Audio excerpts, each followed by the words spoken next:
Systems engaged. Frequencies synchronized. Prepare for incoming transmission. Coming to you from somewhere in the multiverse, this is Robots from Tomorrow.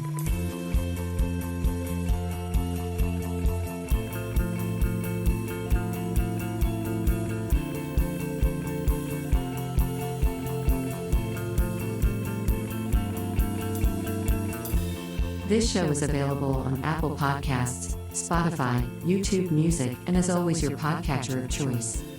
For the full archive featuring over 800 episodes of comics and comics-friendly content like interviews, book discussions, and freeform tomfoolery, please go to robotsfromtomorrow.net. Here is your host, Greg. Hello, and welcome to Robots from Tomorrow. My name is Greg. Thank you for joining me. Next week, we have my recent chat with cartoonist Jim Rugg. Jim and I talk about all things V-Friends, Stephen Bissett's Tyrant, Barry Windsor Smith's Weapon X, and a whole lot more. But Jim has been on the show before, so today you get to hear his first appearance in a format we like to call Robots Remastered, where we represent material from the archive in a more focused and compact runtime. Brevity may be the soul of wit, but it's also not something we practiced a whole hell of a lot of these past 12 years, especially the early years, so think of these remasters as our way of making up for the earlier laissez-faire editing approach. A little, to calibrate your expectations. So, without a single additional bit of ado, here are Mike and I from June of 2014 talking with Jim Rugg.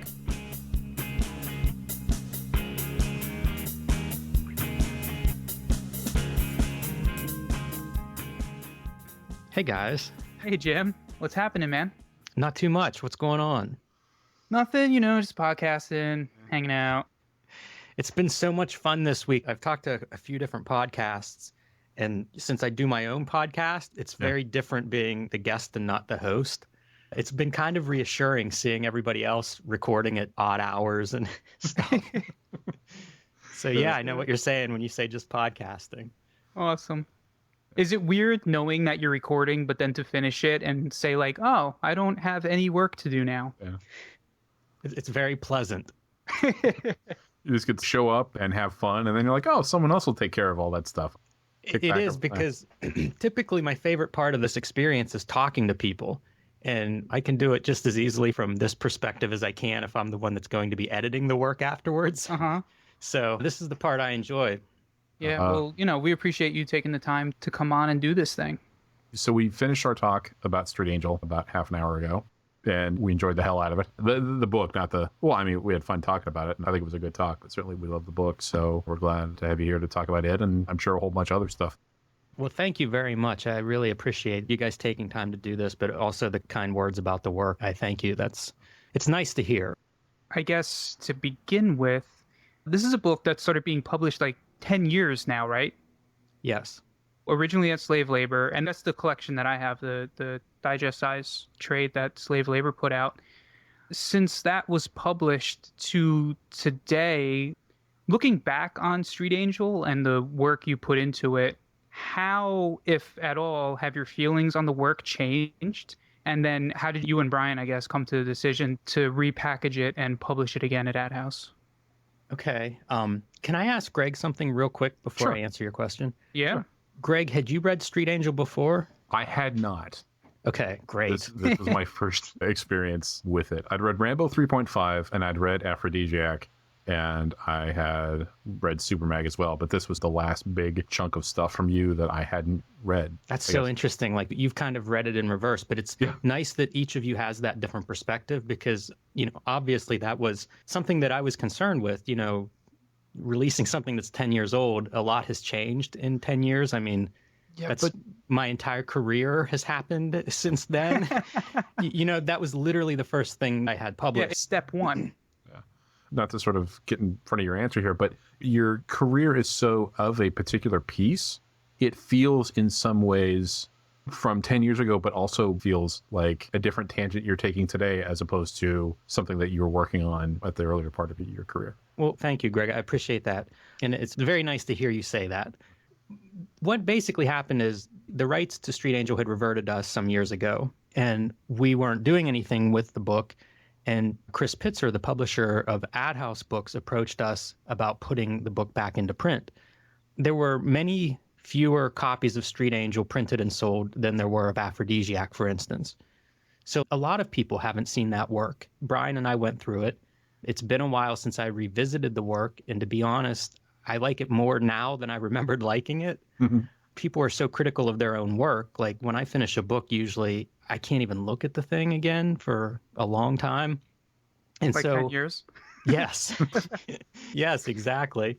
But, I thought that it was worth having in print and then see how people react. And the reaction has all been positive so far.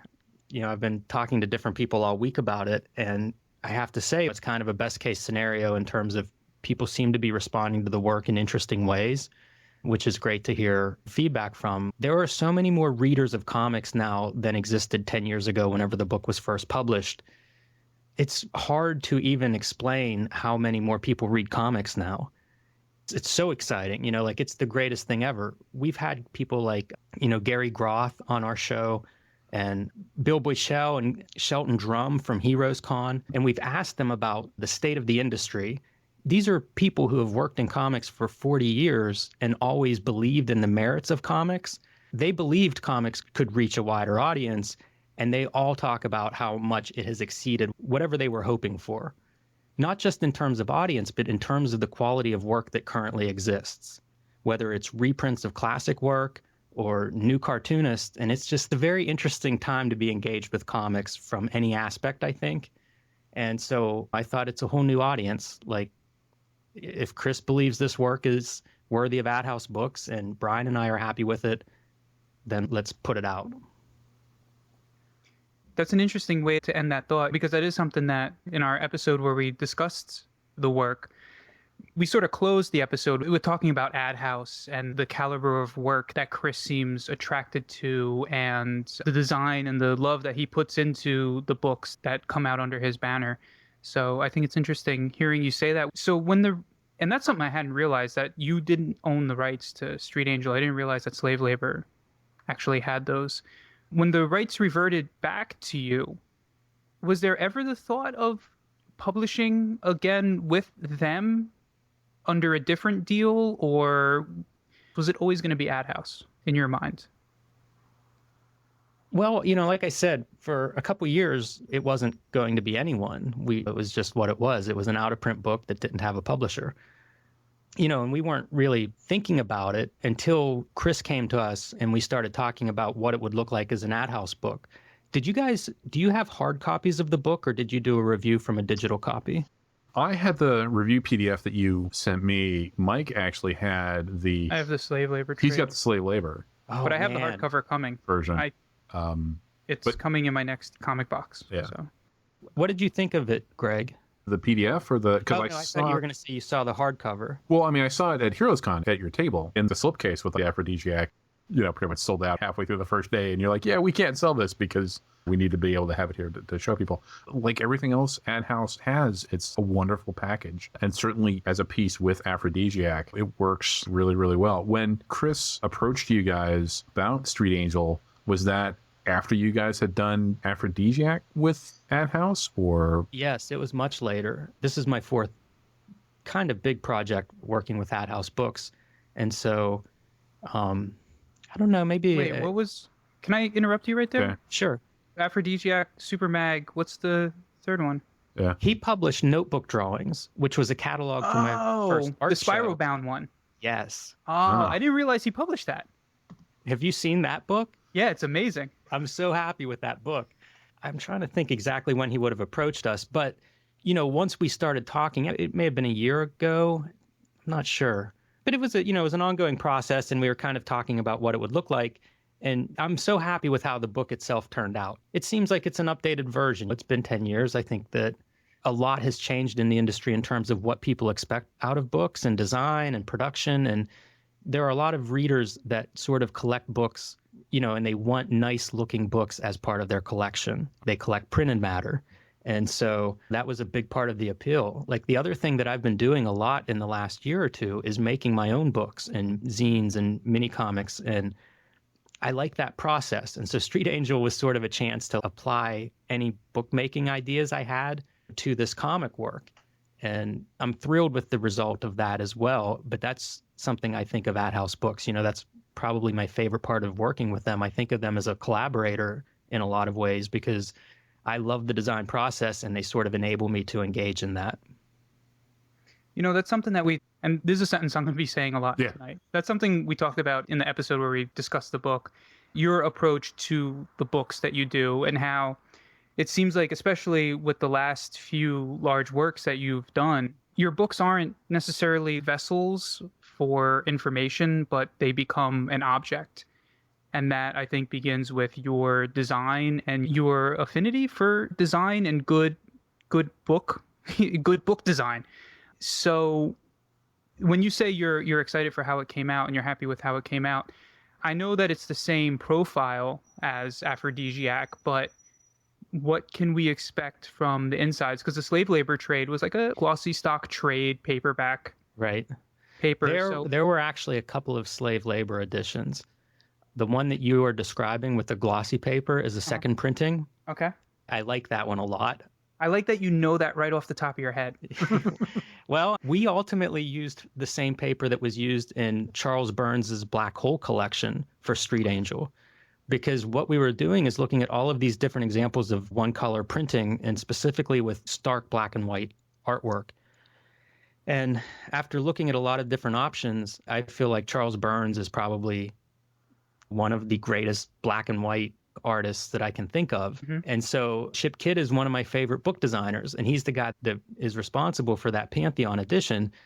So we actually contacted Chip Kidd to find out some of the technical aspects of producing Black Hole, specifically the paper that was used, and then used the same paper.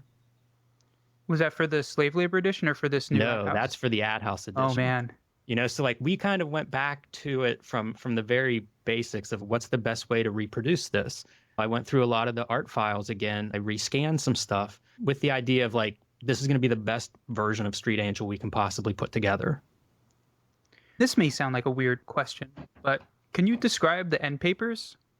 Because I love the end papers in Aphrodisiac, particularly in the opening where it almost becomes a narrative on its own. Did you do something similar with Street Angel or? The Street Angel end papers are just pink. Okay. So what we did with the cover, it's actually printed in 3 spot colors, which was something I first became aware of with high water books in the late 90s. That was like Tom Devlin and Jordan Crane designing those books. They would use spot colors on the cover, and it created this effect that I hadn't seen before in comics that was very eye-catching. And so with Street Angel, we ended up doing a similar process with spot colors, which allows us to use fluorescent ink as one of the spot colors. I'm really excited by fluorescent colors lately too. And so we ended up printing it in 3 colors, including a fluorescent pink and sort of a dull pink, which was the color that I would most associate with Street Angel. That was like the color for all of the covers. And so it's still the color of this cover. And then the other part of it is just a pencil drawing. So it's a spot color black. And I was so nervous because I haven't printed something quite like this before. So I'm always nervous whenever we send it off to press until it comes back and I see that it printed okay. And it printed okay. So that was like my big concern. And then it goes from that neon pink cover into the warmer, soft pink that was used previously as it transitions into the actual book. Wow, that's interesting. Because I guess my assumption in looking at the profile of the 2 books end to end and seeing what AdHouse has posted online with like the slipcase and everything for the Aphrodisiac and Street Angel hardcovers, my assumption was that it would have been something more like that toothy paper, like the paper that was used in Aphrodisiac. But hearing you describe it, it makes it make perfect sense, you know, and going for that, like, I guess I'll call it the Charles Burns stock paper versus a toothier paper, which I guess more encapsulates the feel of what you were going for in Aphrodisiac. Yeah, I mean, it's an uncoated paper, so it does have a certain feel to it that would be similar to Aphrodisiac. It is a little bit of a smoother paper, but, you know, unless you're like Matt Murdock, the papers are pretty similar in a lot of ways. You know, there are differences, but there's no reason for anyone to engage with the differences unless they're trying to print a book and are trying to find examples of different paper stocks.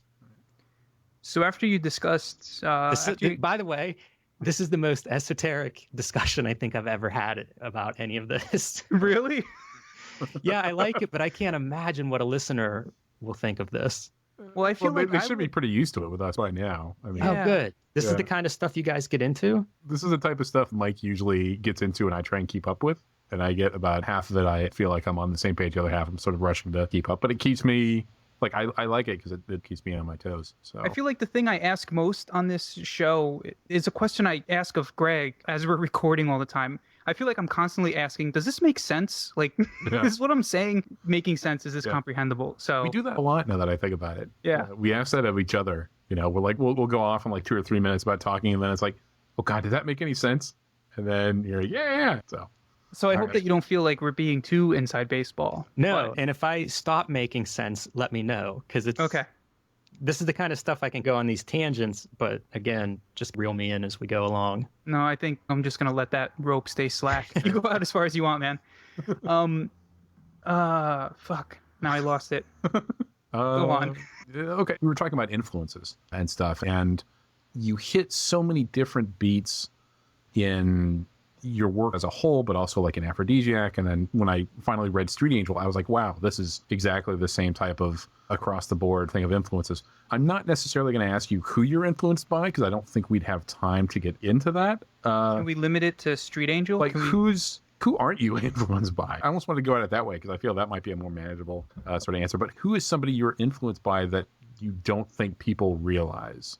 That You know what? I can answer the who am I not influenced by. Okay. Whoever I haven't seen yet. Like I'm man. looking at as much stuff as I can possibly look at, and I'm trying to take it all in, even if it's something that I'm taking in as an example of what not to do. It's still an influence. Mm-hmm.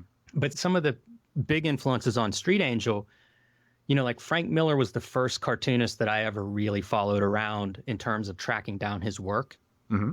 And it was very early on, like probably within the first 3 months of reading comics, I found Frank Miller. And then over the next couple years, because it's pre-internet time, I basically read everything that he had published up to that point.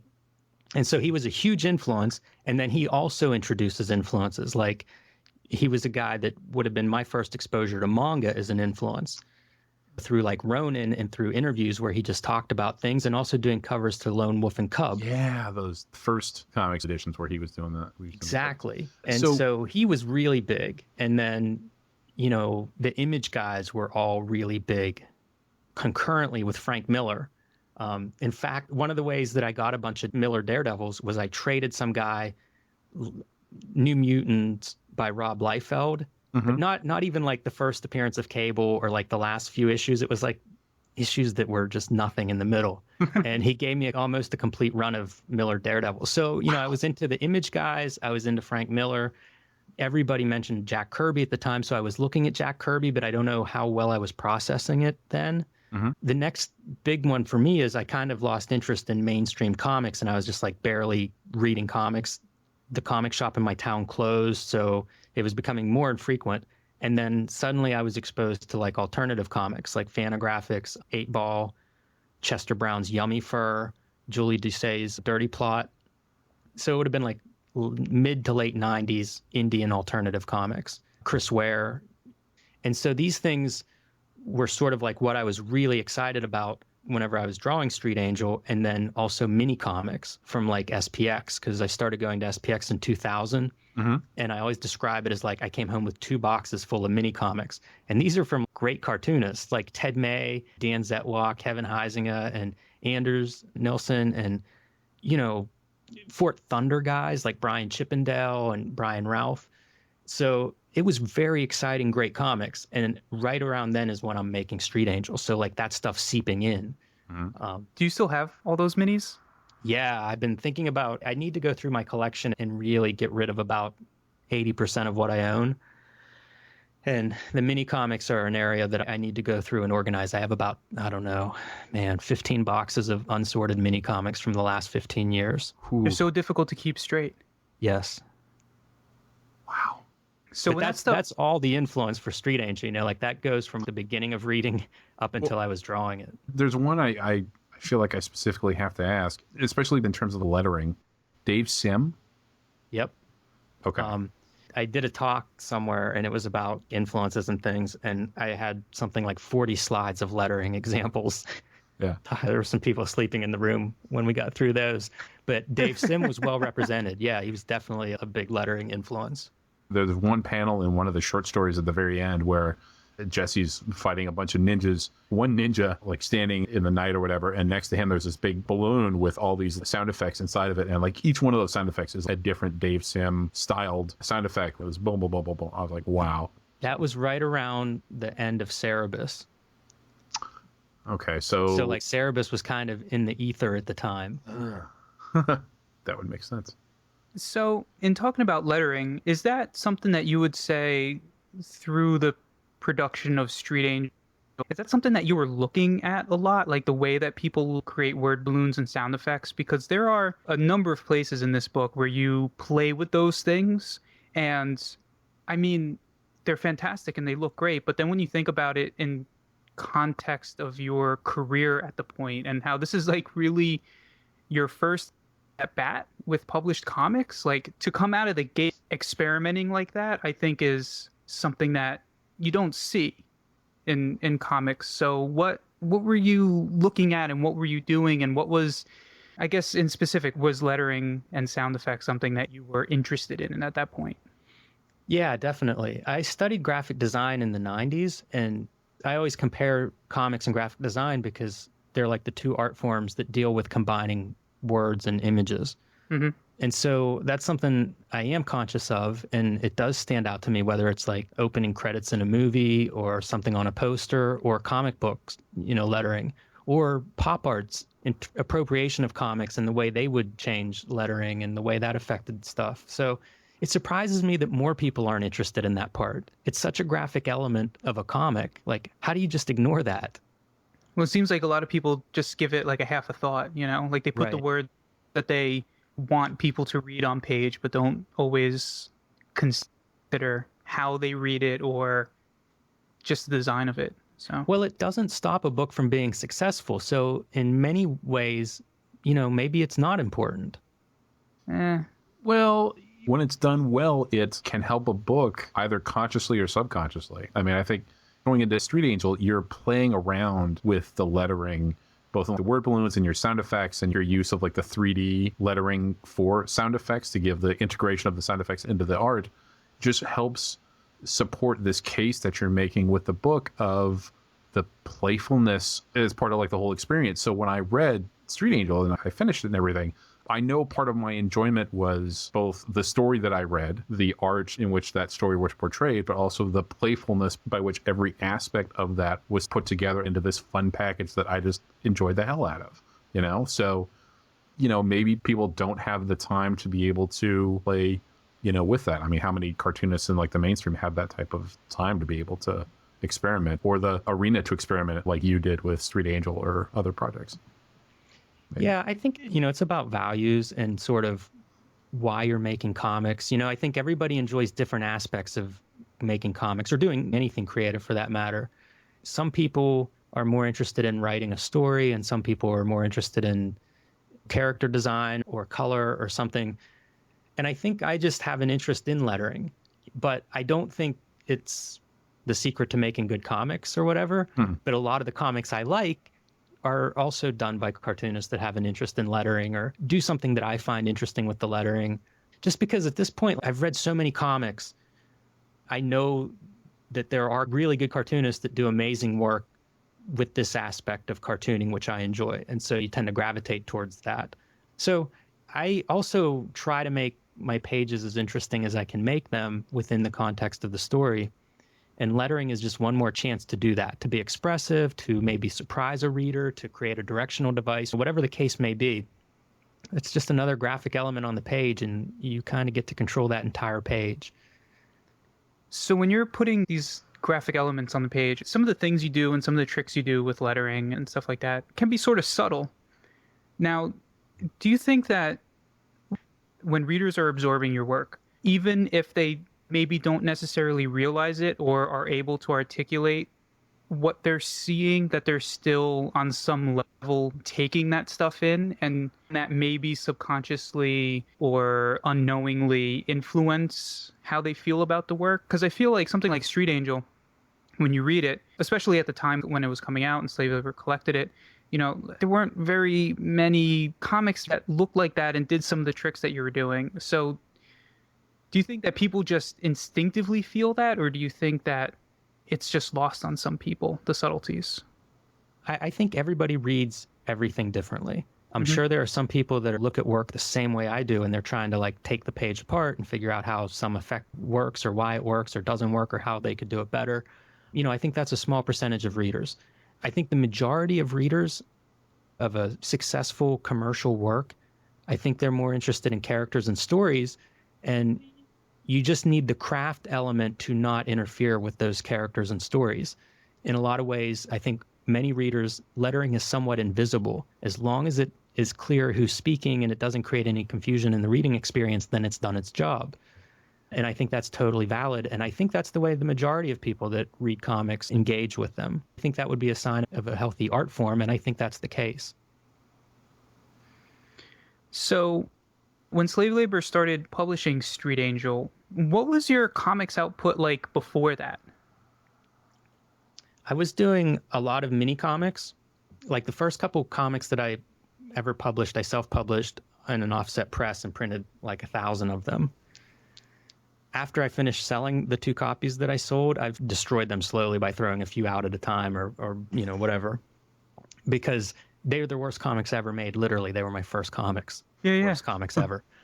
High print run. So once I went to SPX and I got exposed to mini comics where you could like make the entire thing, make it look really cool, and control how many you had to make, which was a big thing because like I needed like 4 copies of anything back then, and 2 of those were for my archives. So that gave me this tremendous amount of freedom to do whatever I wanted. I just started making mini comics, which was great because there's very little pressure there and you can do whatever you can think of. It was awesome. Like I kind of fell in love with that sort of creative freedom. So those post SPX mini comics you started creating, do you have a personal archive that you keep? Like, do you have a copy of everything that you've done? No, I don't have a copy of everything I've done. I do try to maintain some kind of an archive, but it's pretty low on my priority list, and it is not well maintained. The reason I ask is I'm trying to feel out if there's ever a chance of like a zine or a small collection of some of this pre-Street Angel stuff. Because I feel like that would be very interesting to see, because it feels like you came out with Street Angel fully formed, and I'm curious in seeing what the growth before that was like. Yeah, it's pretty disappointing, I'm sure. I wish I could say more about it, but it's funny to hear you say that because I feel like it was a very slow evolution to Street Angel, and that, I used to complain that people would just show up in the comics that are really good, and it's like, what have you been doing? Like I would call them, closet cartoonists or something, because like they were making comics for like 4 or 5 years before they decided to put out a mini comic. I don't know whether that's smart or not, but the result is that first mini comic would be really good. And it used to, I used to think, I wish I would have done that, because like I was just putting stuff out that was terrible, so people kind of saw whatever development I had. And I don't know if that's, at this point, nobody knows any of that work. But back then, I had 100 people that read my stuff. So when you were doing that work, I guess when you began Street Angel, what changed in you? What changed in your work or your influences that made the output better? Brian Maruk is probably the real answer there. We had started collaborating and had done a couple of mini comics before Street Angel, but working with him as a writing partner was an incredible stroke of luck, I suppose, like starting to collaborate with him. And you guys met because you worked together, right? Right. He was a technical writer and I was a graphic designer. So we would kind of like waste time by basically throwing story ideas back and forth, like on a coffee break or something. That was the way to sort of pass the time in an amusing fashion. And now here we are. But really, the stuff that you haven't seen is not worth seeing. This is how I would describe that. Street Angel was the last mini comic that we made from that time period. And I had been doing all these small press shows like Space in Columbus, Mocha in New York, SPX in Maryland. And I don't know, I would sell whatever copies of stuff I would sell, and I would trade stuff at these shows. And so I did a show in Space with Street Angel, like the mini comic version. And that was the first real comic that Brian and I had done. Before that, we had done some zines. And it was a very nice process of writing the first issue, which at the time was just a mini comic. There was no plan for a series or anything. But in generating that mini comic, we created additional stories, things that we cut out of the first issue. But because the process was so good, it was like, oh, maybe we'll do more of these. So I went to a small press show and sold all of the mini comics. And, I knew what I sold at those shows. This was very unusual. My reaction was maybe we could find a publisher and then it would really make it kind of worth our while to produce more issues. And Slave Labor seemed like the best publisher, the best fit for the book that we had in mind. And, I just followed their submission guidelines, sent them a copy of the mini comic and whatever else their submission guidelines indicated, and then heard back from them that they were interested in publishing it. So that's kind of how it all came together initially. Do you remember what the day was like when you heard back from them and they said, yes, we want to do this? I do remember that. I remember sitting in my dining room and talking to Dan Vado and just being like, okay, so how does this work? I knew nothing. I knew nothing about working with a publisher, having a book published, what to expect. I remember talking to him and, going over well, how many pages will the comic be? Do we have to run ads in the comic? How does that work? All of this nuts and bolts stuff. And I was so excited when he said we didn't have to run ads. It was every piece of this comic is going to be me. I would make fake back covers and, had a letters column and everything because it was my chance to finally make a comic. This was my dream for the past 14 years or something. That is what I had dedicated to making that comic in a lot of ways. So, yeah, it was really exciting getting that call. And when you got that call, how much Street Angel was actually completed and ready to go to print at that point? Was it just the mini? Right. And I redid the mini. I redrew the whole thing. So issue 1 is very closely based on the original mini comic, but it's all been redrawn and slightly edited and tightened up. Fast forward to today, and you're assembling the AdHouse version. Did you go back and redraw anything or tweak any pages? And was there the temptation to do so? I did not change anything significant. I went through every single page, basically through the digital files that I had. And in some cases, I rescanned some things or I touched up something that may have misprinted initially. Yeah, I'm trying to think. I don't think I actually redrew anything from the comics that are being reprinted. Mm-hmm. So it sounds like if there was anything, it's fairly insignificant, but was there a temptation to do that? Or is it just, no, the work is what it is? Yeah, the work is what it is. To change a little bit of it, what would that make it then? Part of what you're getting here is this is my first published work. So there are a lot of times I will like an artist's first work the best. Yeah, that's what I was asking about the mini comics before. And so I don't want to change anything significant. I consider this this is the stuff that wasn't published is not worthy of being published, then or now. But this was worthy of being published then and hopefully now. So I wanted the work to be what it is, but just present it as well as possible. I don't know how I would ever try to go back and edit 10-year-old work. That seems strange to me. The reason I ask is because you seem so involved in every element of putting out your work, like the production and selecting paper stock and cover design, spine design, end papers. It seems like you're very invested in making all decisions down to the smallest ones. So I was curious if that at all translated to older work itself. Yeah, my interest was to try to present it as well as we could. I'm looking at the book. This feels like the Criterion version of this work, right? Awesome. You've done your remaster, you got your cover gallery in the back. It looks like the first mini comic cover and then all of the covers. Yeah, they're from the series, from the trade paperback. And that section is a color insert in the book itself. It's a way to really preserve. Pink is such an important part of this book's history.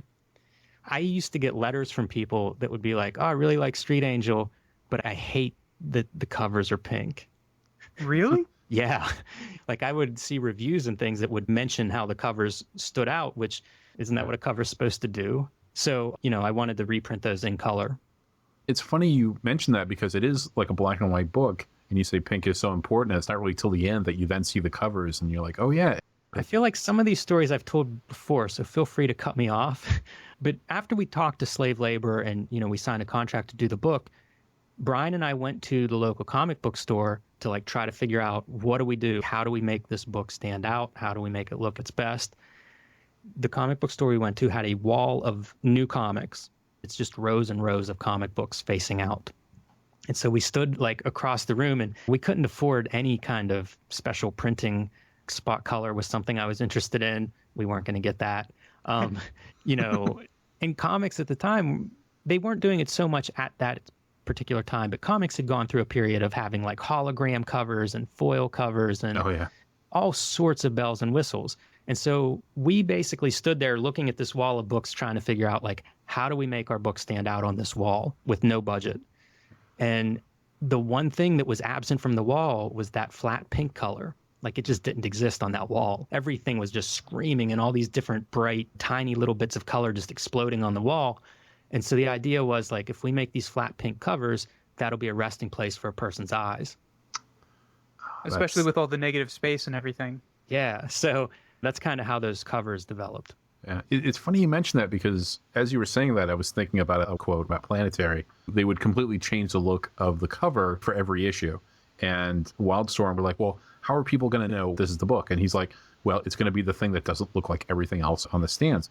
Looking at the covers that you've got in the back of the book here, it looks like what was originally the front covers have that flat pink and everything that you're talking about, but it looks like each one of the back covers was an homage or a take on a different style of comic. Like the second issue, you've got like a very Dan Clowes thing, and then third almost looks like a Johnny the Homicidal Maniac.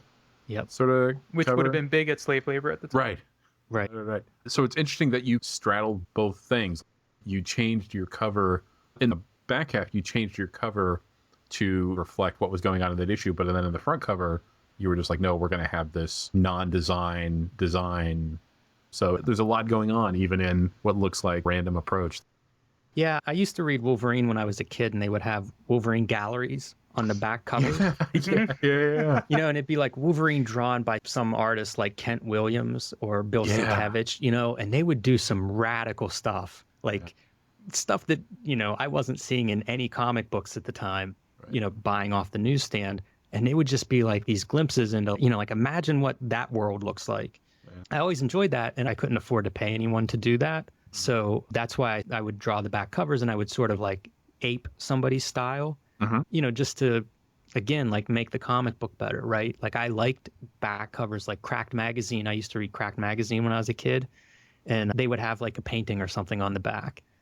So, that stuff was always, that's part of the package. Like, I just wanted to take advantage of it. Well, in doing that, you incorporate these other voices into your packages, something that you continue doing in Aphrodisiac. It's also a place that I get to try different things. You can do almost anything if you're only making one drawing of it. Like if everything goes wrong and you have to do another drawing, it still is a couple of hours of extra work or something. So these single pieces were a lot of fun creatively because, like that Jonan Vasquez from Johnny the Homicidal Maniac, that Is style. Is that how you say that? I think so. I never knew.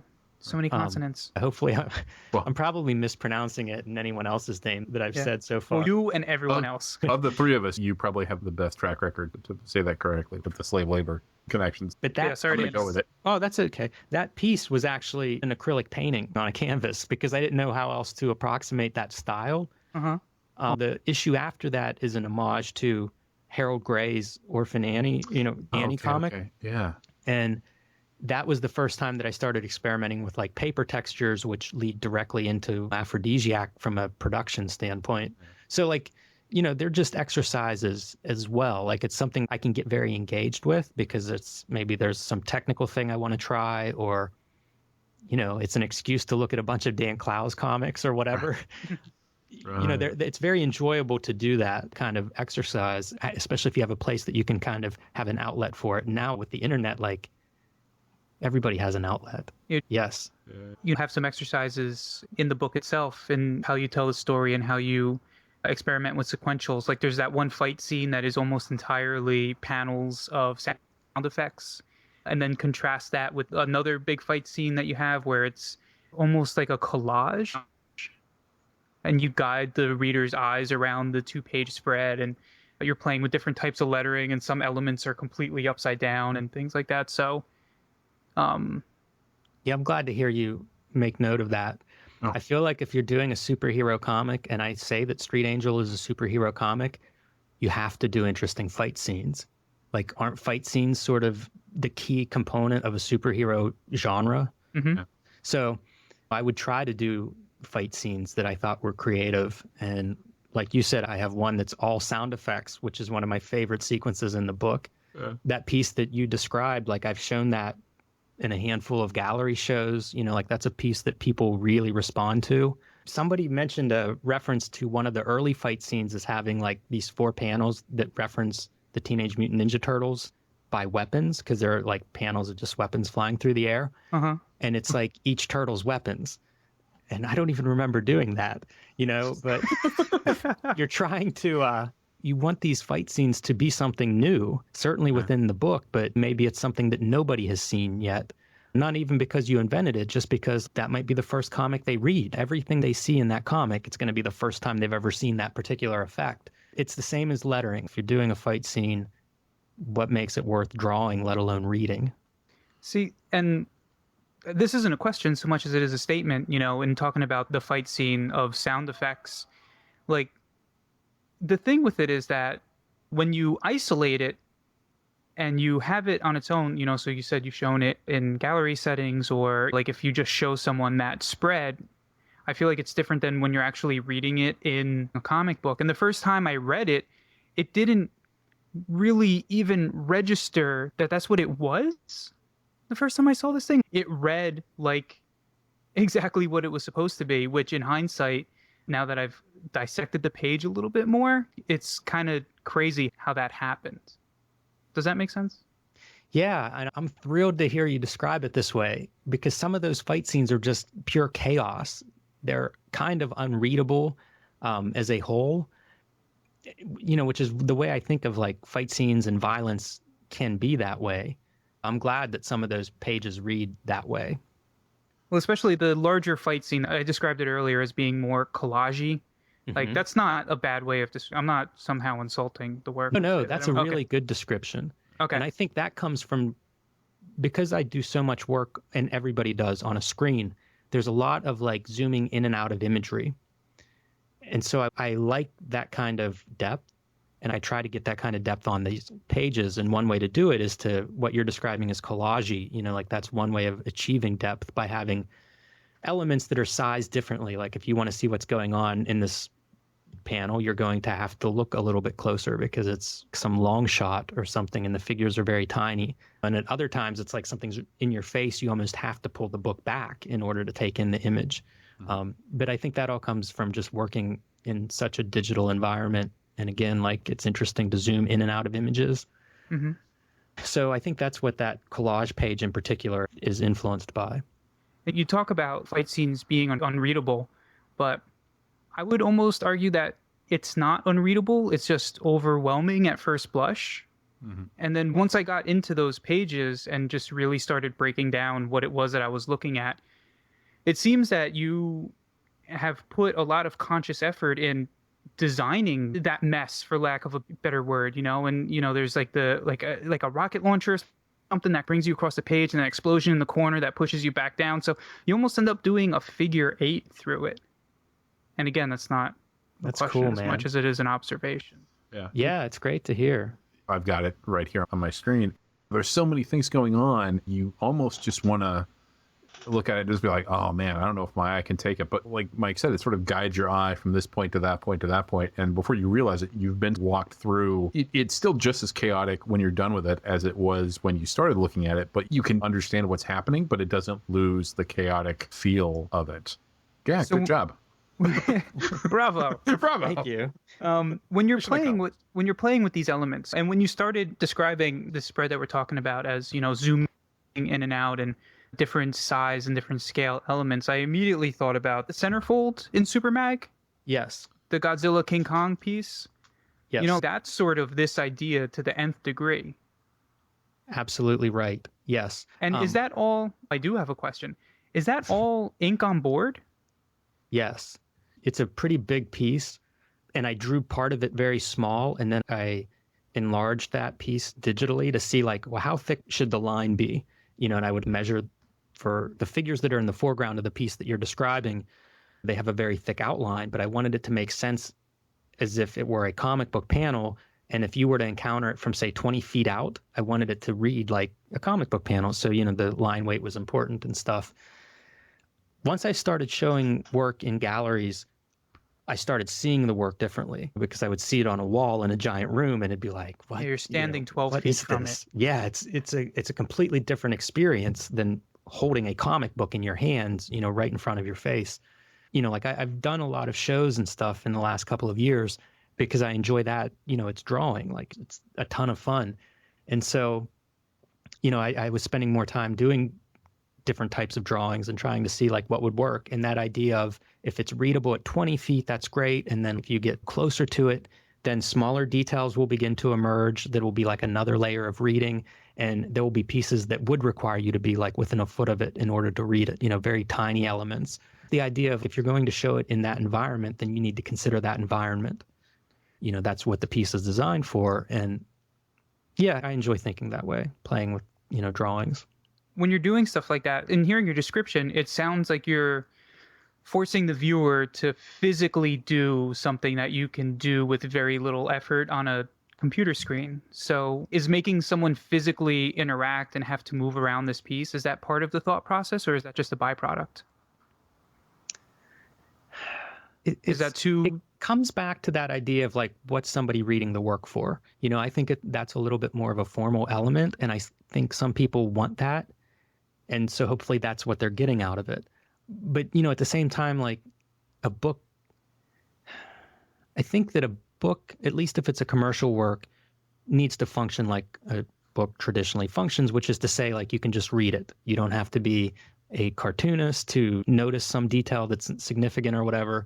You can just read it. And so all the comics work, I feel like, has that double purpose, right? It's something that I'm excited about, the craft of it, the production, making it.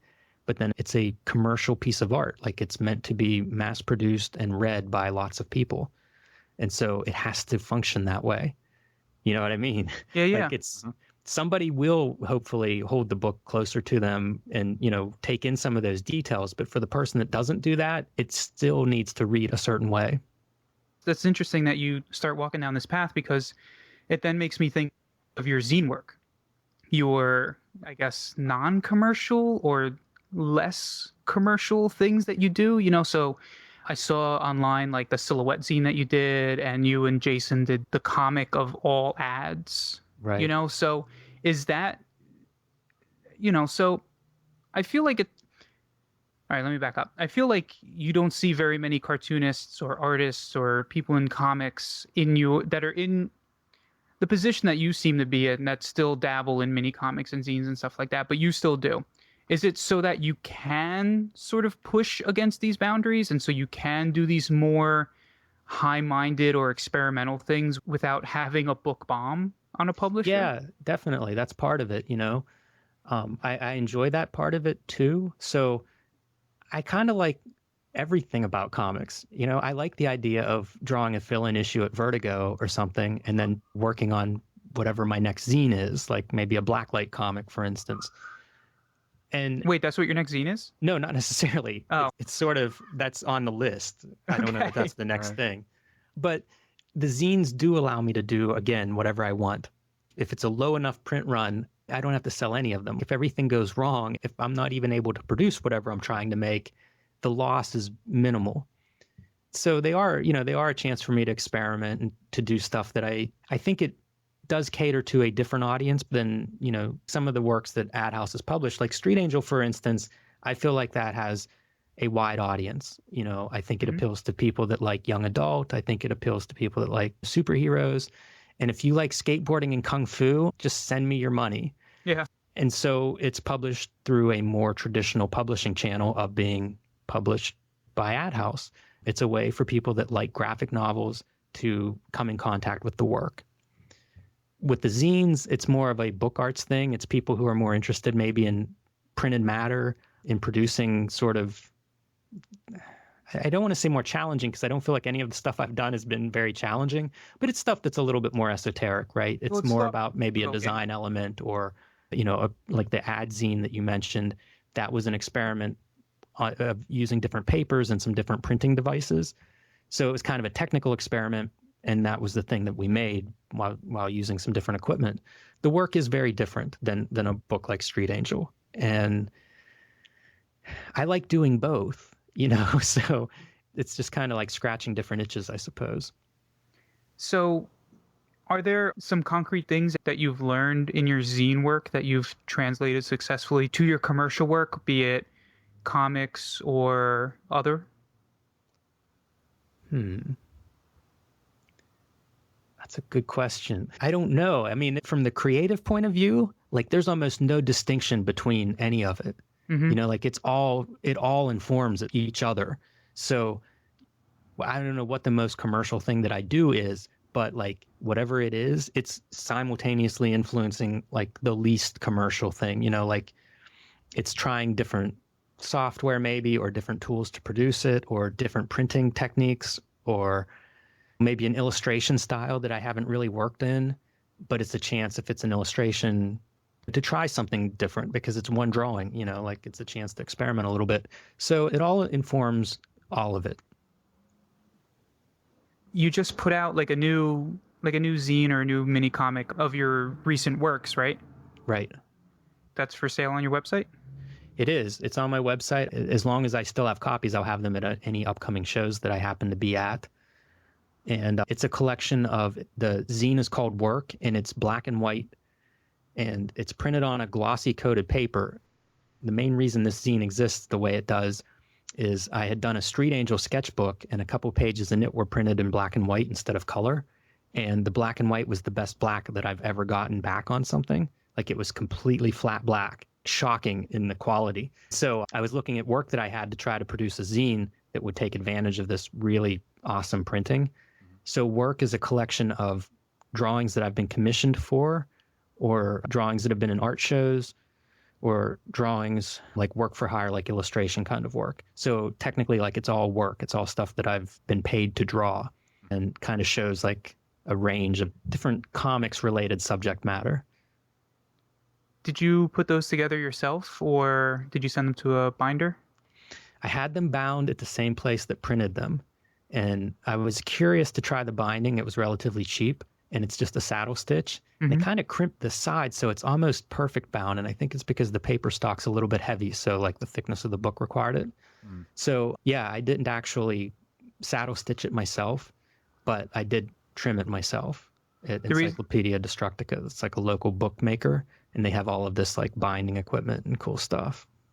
The reason I ask is because you're not afraid to take over a dining room table and put together books for hours and cut out. Like I was looking at some of the process stuff that you posted for Silhouette, which is another recent zine that you did. Yeah, that's a fun zine. And it looks like it was so much fucking work. That was for an art exhibit. It was a big art project, so we were commissioned and paid for that. So we were able to devote a little more time to it. There was little risk involved in making that because we kind of sold the bulk of them before we started. And is that something that, since it was something that you were commissioned, like, do you have copies that you sell at shows, or? I'm pretty much out of that one. I always end up with, like more copies than whatever the print run is, because some of them you mess up and some of them you make adjustments and stuff. So you have like artist proofs and things. And I did have some Silhouette zines left over, but at this point, I'm pretty much out of them. I'm curious as to like what the reaction was to that. And as an extension of that, you mentioned your different works being for different audiences. When you produce something like Street Angel versus something like Silhouettes, do you see the same people picking up both at tables when you exhibit, or is it one type of fan comes for this thing and the other comes for that? I think everybody likes different stuff that I do. Most of my fans, I think, like people that are kind of seeking me out at a show, people that are familiar with my work ahead of time, I think they appreciate that variety. They may show up and be interested to see what's there. Because again, with a lot of the zines, I may only have one copy, and I'll bring that along to shows as something to talk about, to share with people, because so many of well, not so many, but, a lot of people enjoy this aspect of the work, I think. They like the printed matter, for lack of a better phrase, or else they wouldn't be at the show in the first place. And so a lot of them enjoy seeing the zines, and I'll try to bring them along because it's a lot of work that I'm proud of, but you don't necessarily get to see unless you come out and actually see me at a show. And as far as the work being for different audiences, I put pretty much everything I do online for free. So like the audience can self-select whether they want to look at my work or not. And then some people want the printed version, so they can seek that out in many cases. So it kind of just depends on how an audience wants to engage with my work. It's not so much me determining what's right for the audience. It's more of like, hey, anyone, take a look. If you like it, cool. And, if not, come back next week because there'll be something else up. And I think, I don't know how else you would really promote your work at this point. Yeah, I mean, the most accessible one. Like there's an issue of what do you charge for different types of work? And that's part of the reason that I try to put everything up for free. Because once you start doing things like printing and binding and whatever production values go into producing the printed version, there's a formula for how much stuff costs. So if I'm hand printing 40 pages and binding them and trimming them and doing all of this stuff myself, there's a lot of time in that particular book and a lot of production cost. Mm-hmm. So, that book may be $40. And, rather than saying like only someone that wants to pay this amount can have it, I feel like, all right, it's online. Like everybody can have it. And if you want the printed version, well, this is like production costs and, my time and whatever. You know what I mean? Yeah. So I don't want to exclude anyone. That was a big thing whenever I was in art school, was the idea that art was this elite thing. And it's the stupidest idea ever, It should be the most common thing. Right. When you're thinking of ideas for work that you want to do, and specifically with your zine stuff, have you ever come across an idea that when you're actually doing the math and thinking about what it's going to cost to produce and then therefore what you'd have to charge for this thing, have you ever done something that you're like, man, this is going to be an astronomically expensive object and therefore cannot feasibly happen? Have you run into that? I don't think so. Okay. I haven't done anything that's really too expensive. And I'm trying to think, like production is a place where like the creative process meets sort of the business side of it. Like regardless of how you're funding it, at some point when you get into the production process, that's the part where money enters the equations. You sort of have to make adjustments based on what's available. Like whenever we did Street Angel initially, we didn't have a budget to do a hologram cover. That was the reality of it. And it's not really any different for any project of any scale. Some stuff's going to be a lot more. Like I would like to do a Kickstarter at some point. So potentially if I come up with some idea that I can't have funded through some other means, like I would be open to doing a crowdfunder at this point. It really just depends on what the concept is. I think there are ways to raise money. We have so many publishing options now. Like self-publishing is viable in pretty much every media there is today. It's just incredible. So, I don't know that there are too many limitations when it comes to whatever it is you want to make, but, it might require some work, some administrative type work to put it together. So to wind down, you mentioned, selling work at shows and things like that. So through the rest of the summer and into fall, where are you going to be showing? Where are you going to be? I'm going to be at San Diego Comic-Con next week. I'm going to be at SPX in Maryland in, I think, September. I'm doing Ape in San Francisco, I think in October. It's the first time I've ever done Ape, which has been around for a long time. So I'm excited to go to that show. I feel like that's a legendary show. I'm doing a show in Wichita in November and then possibly in Brooklyn in November. Oh, is that cab you're going to be at? Yeah, we applied for a table. I haven't heard whether we're in or not, but hopefully that we'll be able to do that show. I know I'll be at SPX this year, so I will definitely say hi. I should have a new zine there. Cool. What's it going to be? Off the record? Oh, it could be on the record. It's for a book arts show. Basically, a group of artists, each one is producing a books in an edition of at least 12. And then all the contributors will get one complete set of works. So it'll be 12 books created by 12 different groups of artists. And a lot of them are just one artist, not necessarily a group. But I'm doing one. I don't know if you guys know Copacetic Comics. It's kind of this legendary shop. Yeah. The guy that runs it, we had on our podcast, and the response was really good. You know, and he was retailing comics in high school. And talking to him, I realized like his background and his history with comics is just far more extensive than I had realized. And he's kept records of a lot of it. So yesterday, I went over to his place to go through like personal archives that are sort of a history of his interaction with comics, basically beginning at the beginning of the direct market. So like he has stuff from Phil Souling that is like literally the first direct market mailings. Like there were checklists of like, these are the DC books, which ones do you want? Oh, shit. And like this Wow. is and like handwritten notes from the guy sort of explaining, welcome to this, this thing that we're doing. So I'm putting together a book that's kind of a record of his experience as a retailer, because he's had 2 shops before Copacetic in different eras, and then had done like mail order and did shows. He organized a monthly series of comic book shows in the early 80s. So I have like the flyers to the first 12 of those shows. He published comics and would write and create comics for a while, because he's retailing all through the 80s black and white explosion and the direct market explosion. And there are all these distributors and there are all these publications about so many comics coming out, like you couldn't keep track of them. So he's engaging as a retailer, as a creator, as a publisher. And there are some of these magazines that will have like an ad for his store and then like an ad for his comic book. And it's just remarkable. So we went through a lot of his archives, and I'm going to try to put together a very truncated archive of this guy's history with comics, and specifically with the direct market. That sounds fucking awesome. I'm psyched for it, because like he's one of my favorite people, and it's a chance to pretty much collaborate on making a book. So I have high hopes. Because Copacetic, they published or distributed like the Cold Heat comics, right? Yeah, I mean, has roots to Pittsburgh comics going back to the 70s. And, like Frank Santoro grew up in Pittsburgh, and this was like his comic book store. And so the first comics Frank ever published were published by this guy. You guys got something going on over there. Yeah, something in the water. I can tell you another project I'm working on as well. Oh, what's that? Are you guys familiar with Jason Karnes? Yeah, Fuckator. Yeah. So we're putting together a collection of his work for someone. I'm not sure I can say who.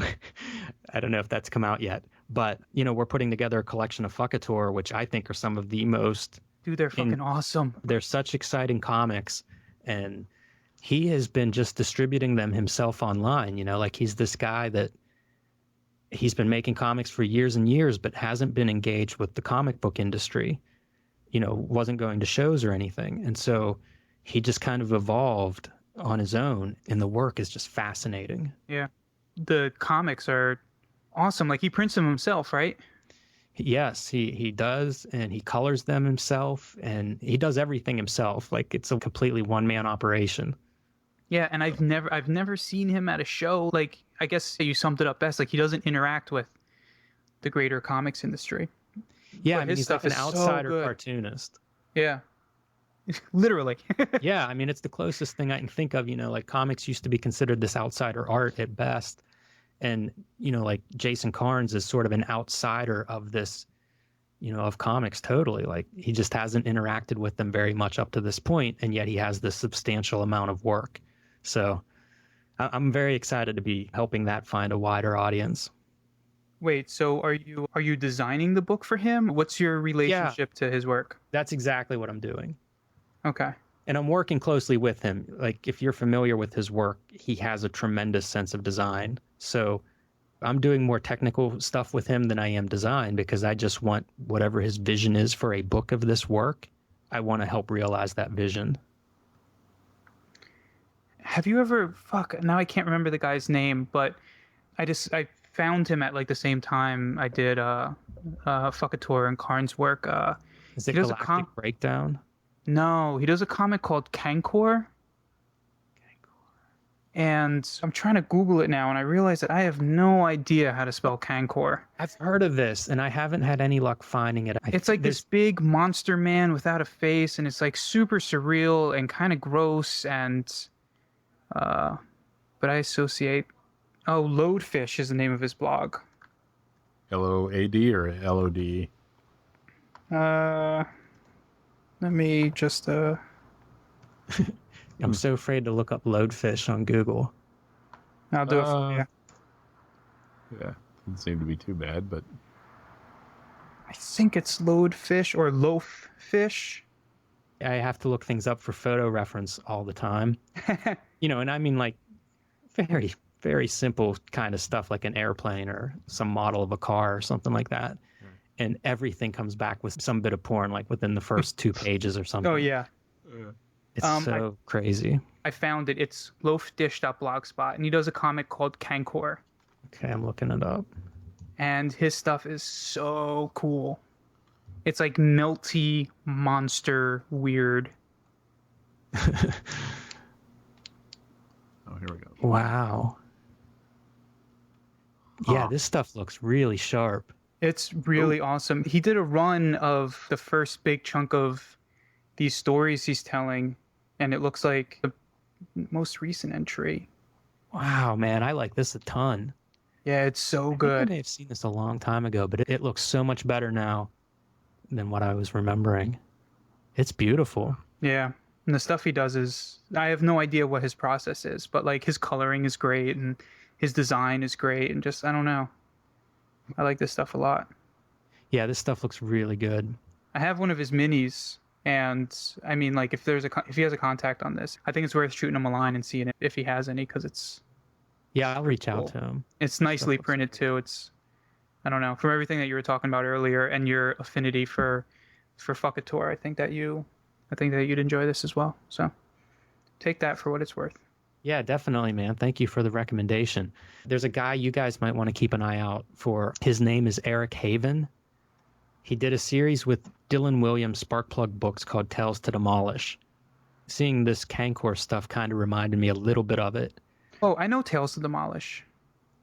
He has a new collection of like new work coming out this fall. I think it comes out at Ape, I think.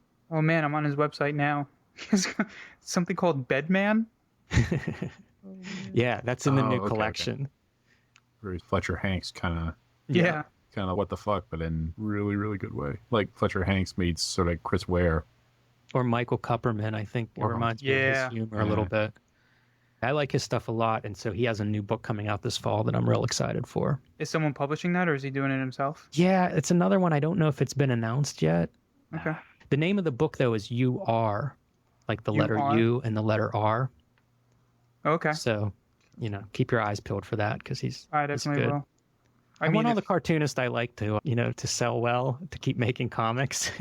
Well, yeah, because if the cartoonists you like sell well, that means there's going to be more comics you like. Yeah. Hopefully. And also I feel bad because I think usually, you know, shortly after I pronounce how much I like someone's book, it's doomed to sell 200 copies or something, you know. Like, oh, no. I feel like my taste isn't always... The Jim Rugg seal of approval. Yeah, it doesn't always help. The sales bump. Did I say bump? I mean crash. This Man-Cat comic was floating around Tumblr for a long time. Yeah, that makes sense. I mean, you know, it's interesting like how you can have this work that's been out for 10 years, like Street Angel. Someone will just find it. Like, who knows how old it is? It's new to somebody. Mm-hmm. I've noticed that with like videos. I always assume I'm the last person of the party. And then like 6 months later, I'll see it circulating again. And like friends of mine that are like, oh man, this is the coolest thing. Have you seen this yet? And it's like, all right. So, you know, like shelf lives just don't apply anymore. It just is whether you've seen this thing or not. Once it's on the internet, it's like the internet is creating the largest gold mine man has ever had, where things can just be constantly discovered and rediscovered and kind of live in a timeless way.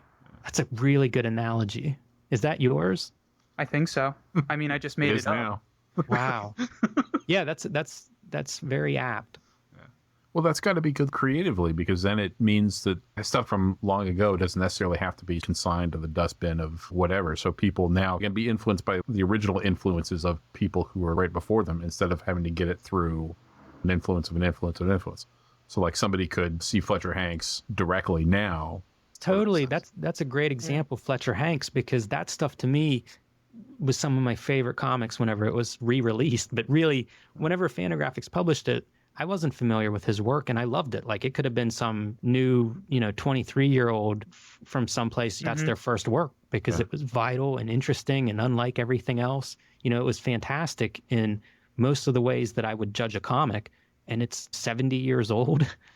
Yeah. So, and what's crazy about it is, like, there are people that those Fantagraphics collections will change the way that they work, and they haven't even seen it yet. It's just on the internet like a fucking mine. It's like a landmine for them to step in. Yeah.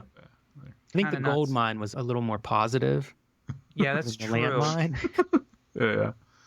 It's a landmine of love, There you go. That's what maybe it'll sink their career. They'll do a Fletcher Hanks homage, and everyone will be like, "That's tired." I don't know. I'm trying to save that one. I'll rework my material. We'll see how it goes. Good luck with that. So, man, this is great. So Eric Haven's stuff, like, whoever he's working with for releasing it, like, is this something that I'll see in previews eventually? Yeah. Okay. Keep your eyes peeled. Okay.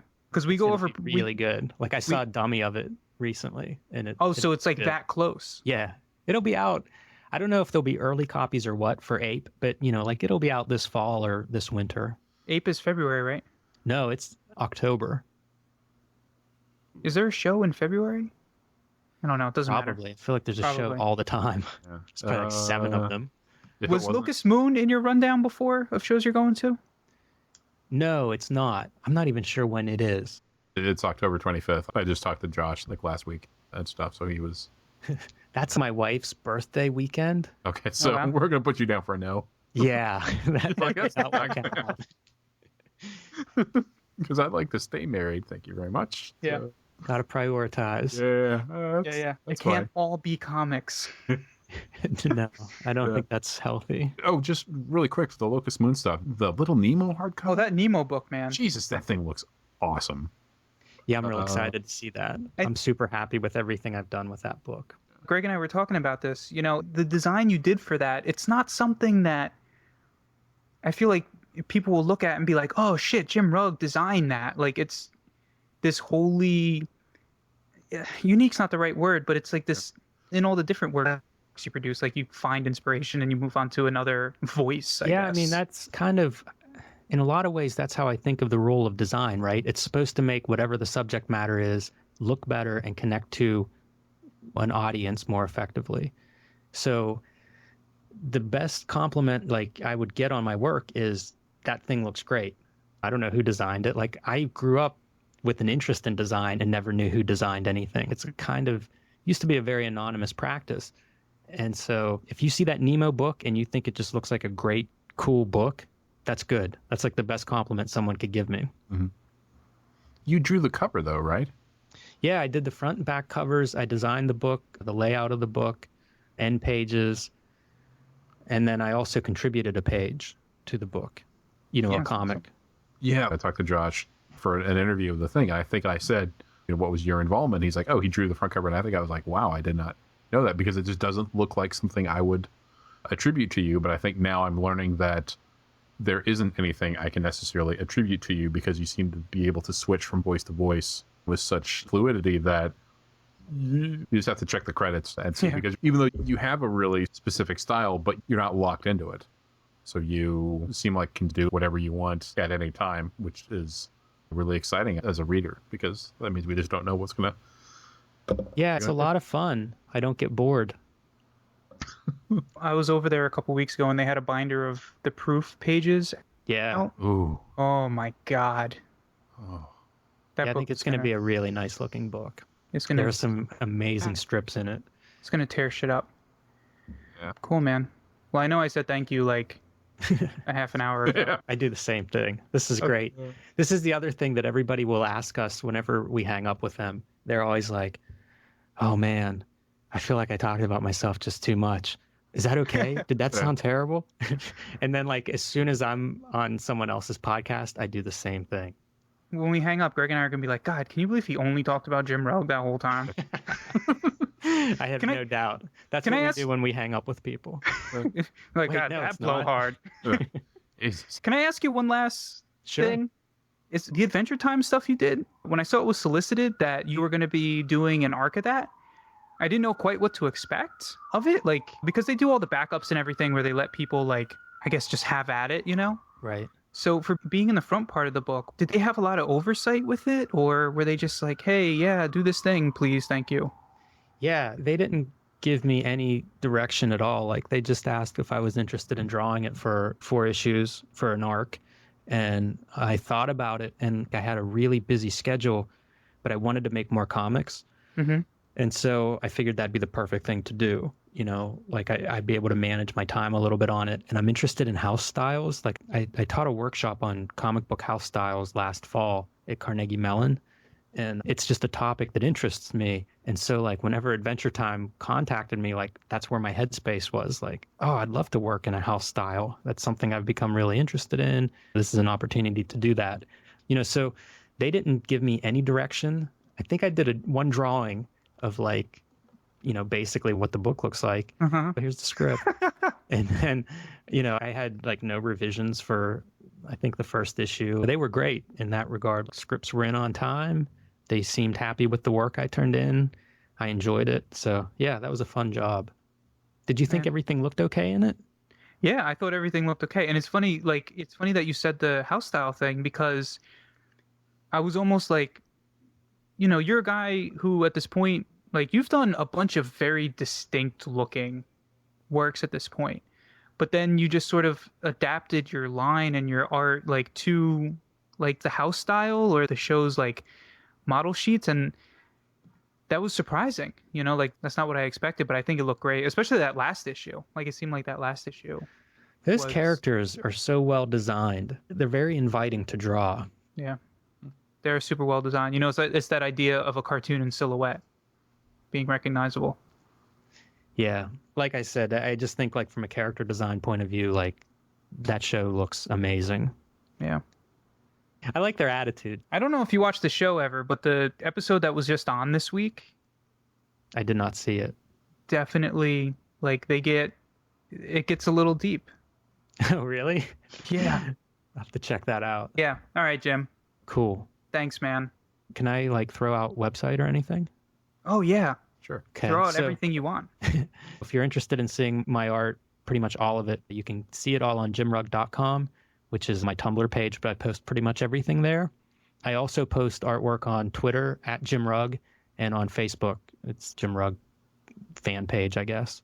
And I do a podcast on boingboing.net called Tell Me Something I Don't Know, where I interview artists and writers and cartoonists and different creative types about the business side of their practice with my co-host Jason Lex.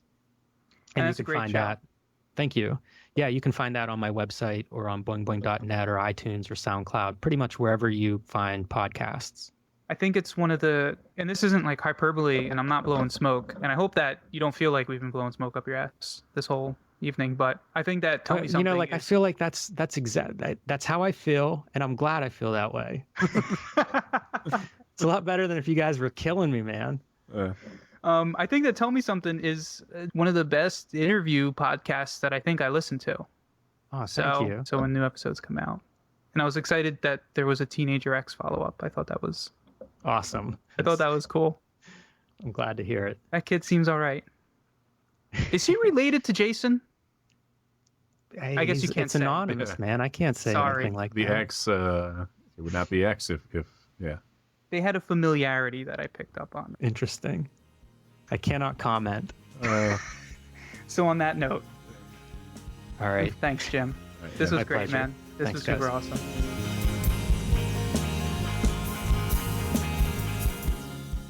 Thanks again for listening. Remember, you can hear Jim talking about current work in next week's episode. Please feel free to like, subscribe, rate, and review the show wherever you are given the opportunity to do so. It really does help get out the word about what we're doing here in the Robots from Tomorrow section of the multiverse, and everyone here would greatly appreciate it. So, until we meet again, my name is Greg. Stay safe, keep enjoying those funny books, and we'll catch you next time.